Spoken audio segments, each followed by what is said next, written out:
Hey yo guys, how's it going? Tally here, and today I'm going to bring you a post-ban list version of Rocket Dragon Link with the Chamber Dragon Mommy Spice. Let's go!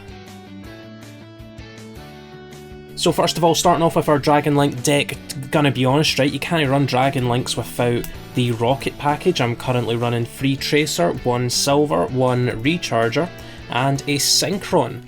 Now really, Silver's not as important as it used to be. I've seen some people running Magna Rocket because it's a send during your opponent's turn, which to be quite frank, isn't actually bad at all, so like this could be Magna if you prefer it.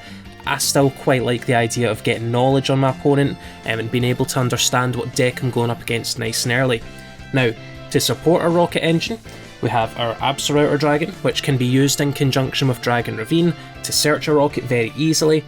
And like the unofficial kind of Rocket support Noctovision Dragon, we're running it too, just because it's a card that you want to see early enough, but it's not great in a grind game. You want to very much have it early, and you don't want to see it too late on in the game when you really need to top deck that amazing card to win. Okay, but what it does, when a Dark Dragon is special summoned, you get to special summon this, and if it's used as link material, you get to draw a card. So overall, package is really nice, especially with some of the synchros we're running. I was never much of a fan of Synchron because I was just like, oh, it's a needle fiber target. This is actually used as a proper tuner now, and I'll show you the extra deck in just a minute. But overall, that is the Rocket package that we're running. Again, this could be Magna, this is absolutely mandatory. This is insane because we're playing a grindier version. You could even play 2 Recharger, that might actually be a shout as well. I'll leave that up to you to test and let me know how you find it. Okay, and following that, we're going to run a mini Kiosk engine. We're running 2 Safer and 2 Wyverbuster. Essentially just because Safer's a decent starter, right?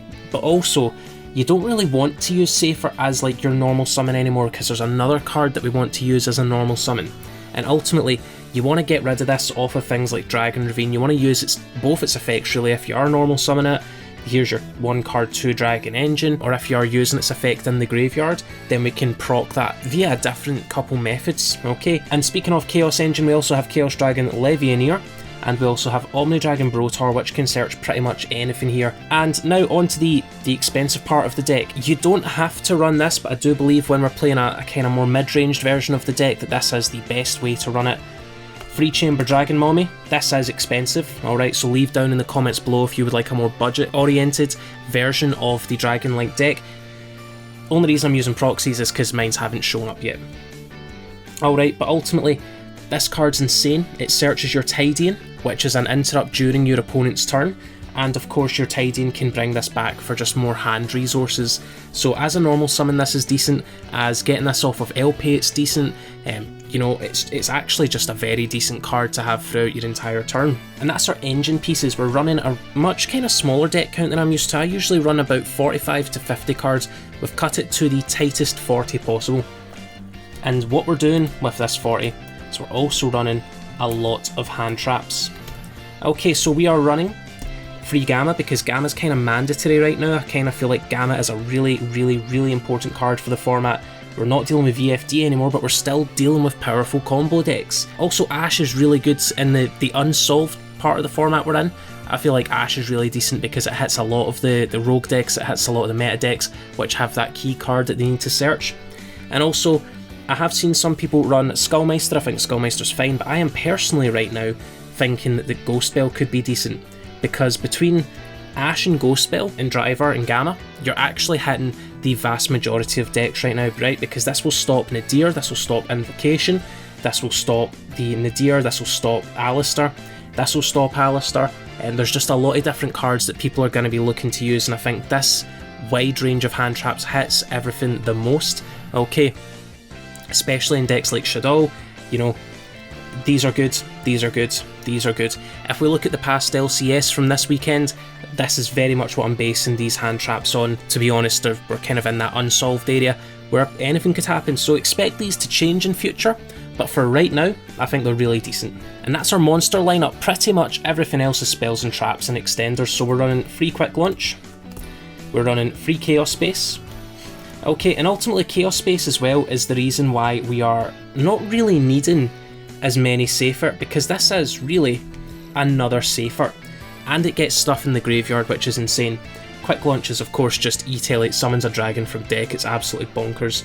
And then we have World Legacy Guard Dragon, so that we have recursion and so that we have easy Guard Dragon combos. And then for our final 2 spells, we're running 1 Boot Sector Launch, 1 Dragon Ravine.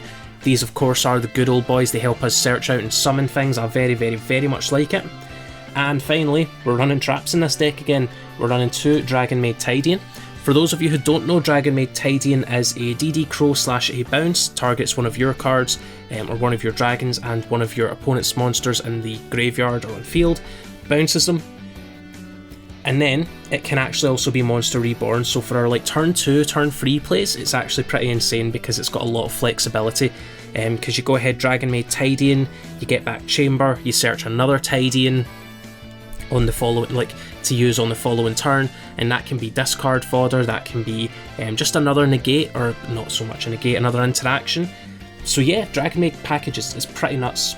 Okay, and this now brings us on to our extra deck. So in the extra deck, I'm actually running quite a fair few synchros now. So before I very much only ran Borderlord Savage, but now we're running Savage, we're running the Chaos Ruler, and we're running the Hot Red Dragon Archfiend Abyss again. Alright, so let's break these down. This is your negate, this is a very good boy, and it's really, you know what Borderlord Savage does by now. Okay, however, these two, this is also just another negate that is also a big beefy beat stick. The combo here is that you summon this, right, and it's going to excavate the top 5 cards of your deck. Our safer, so it's going to excavate things like our Tidians, it's going to excavate things like even Chaos Spaces. It's going to allow you to add a light or a dark monster to hand, so it's effectively searching you out monsters and allowing you to dump 4 cards to the graveyard. And so many of our cards have graveyard based effects, and that's not all. Right, it also allows us to bring it back, right? By getting rid of a light and a dark monster in the graveyard, it allows us to bring it back. And it can go into things such as like Hot Red Dragon Archfiend Abyss, so we summon this, we summon Rocket Synchron, we go into Abyss, and now we're jamming, right? So we've got a negate on field, and then it can recur itself back for rank 8 plays. What sort of rank 8 plays are you thinking of? Well, Sanaphon's really good this format, Sanaphon to Sky Prison. It's a rank 8 that effectively stops all monster reborn type effects. Okay, so it can be slightly detrimental for you. However, the detriment to decks such as Drytron, which is still pretty decent, VW especially, which is still a competitive contender, absolutely. Like if you say no to them summoning from graveyard, they've got very little plays that they can do. They still have plays, but you've floodgated them out of a lot of their options. Okay, and that's our non-link monsters in our Dragon Link deck. For our links, we're going to go with Hieratic Seal of Heavenly Spheres. Now, there is a version of this that runs 2, to be quite frank. I want to experiment with that. It's very much a slower version, very much less combo heavy, it's really simple plays, but I really want to experiment with it. We've got Romulus, which searches our Ravine. We've got Quad Borrow Dragon, which helps us with Dillingerous Dragon to go into some Link 4s. We have Striker Dragon for our Link 1s. Again, there's builds running free. If I did have another seal, I would get rid of these 2, plus Unchained Abomination, which kind of goes hand in hand with these 2. And I would experiment with another Striker, I would experiment with another seal, but this is the build I've been really enjoying recently. Okay, and testing out over the weekend. We have Elpie and Piste for our big combo extenders. I'm also thinking of like plays that you don't necessarily need to go into these every single time. Okay, we can save those for other turns, and then we have Borrelsword Dragon as our game ender, and Apollousa. If we do happen to have a lot of extenders nice and early, then we can go ahead and use that. Again, I feel like Apollousa is not entirely super necessary. If you don't have it, don't want to use it. You know, you could get away with a second seal, could get away with another Striker Dragon, could get away with a few different options really. Things like Halqifibrax, I'm not running because I just haven't found that, you know, in this version that I've needed it as much, and the keyword being needed. But if you were going to get rid of some cards, I would also add in things like Halqifibrax just as a backup play, and I would also add in Access Code Talker to get rid of your opponent's resources and hopefully OTK them. Now let's take it to the outro. So guys, as always, if you like it, give it a like. If you love it, give it a share and tell everyone you know about Team Tally today. And if you have not joined Team Tally but you've made it this far, then make sure to hit that subscribe button below. As always, you have been amazing. I have been Tally. I'll catch you all later. Bye.